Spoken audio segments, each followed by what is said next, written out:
Today's Tanya in 3 minutes, 19th chapter.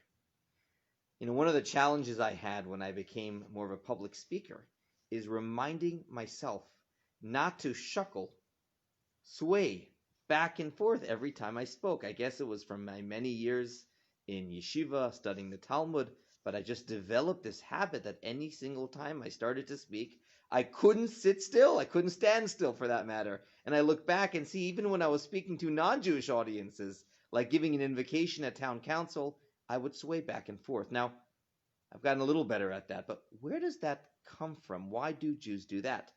Probably all sorts of answers, but one appears in the Tanya of today. And again, the context here is discussing the Pintel Yid, the Jewish spark, the essential part of us that we said yesterday comes out when we access the Chachma inside of us, the ability to come in touch with something that is beyond you.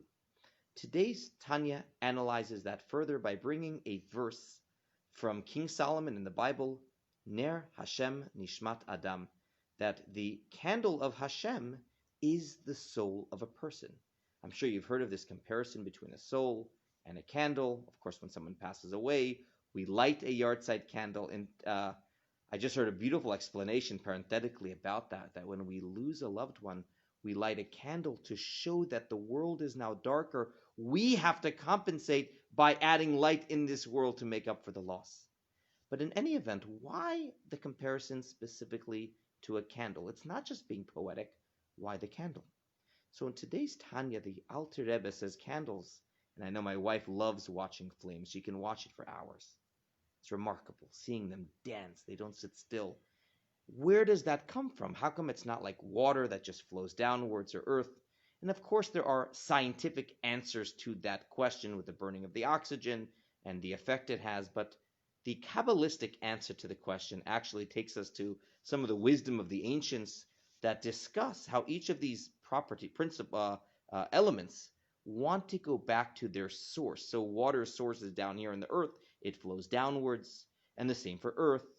Air is out there, so therefore it's more abstract and it floats around. And fire, according to this ancient wisdom, there was a supernal fire that is somewhere up there beyond the moon. Of course, we have a different understanding today, but spiritually, Kabbalistically, the fire down here wants to be one with it. It doesn't want to be down here in the wick. It wants to go back to the source of fire above.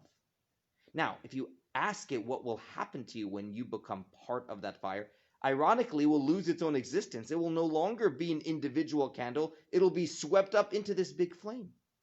But it doesn't mind that. It doesn't want to be here. It feels out of place. It wants to be at home. And you probably know where I'm going with this. Similarly, the Jewish soul is sent down here in this world. And one of the things we have to think about is even after we're here for many years, it's never truly at home. It wants to go back to its source. It feels imprisoned. It feels like it's in a foreign country. The Yiddish spark, the essence inside of us, wants to be one with God, even though it may no longer exist as a human in this world with an individual identity. It doesn't mind. It wants to be one with God. That is our essence. Now, of course, we're supposed to be here. Our soul was sent here for a reason. But nonetheless, it's beautiful to keep that perspective in mind throughout the day, that perhaps that's one of the reasons why we Jews are always shaking, have a little more tension, or on shpilkes, because there's something about this world that we can truly never be at home here. We recognize that spiritually we came from somewhere else. How is that important? How can we utilize that yearning, being that we are supposed to be here in our bodies living healthy lives? That will be continued to be explored in the upcoming chapters of Tanya. Have a good day, a good Shabbos.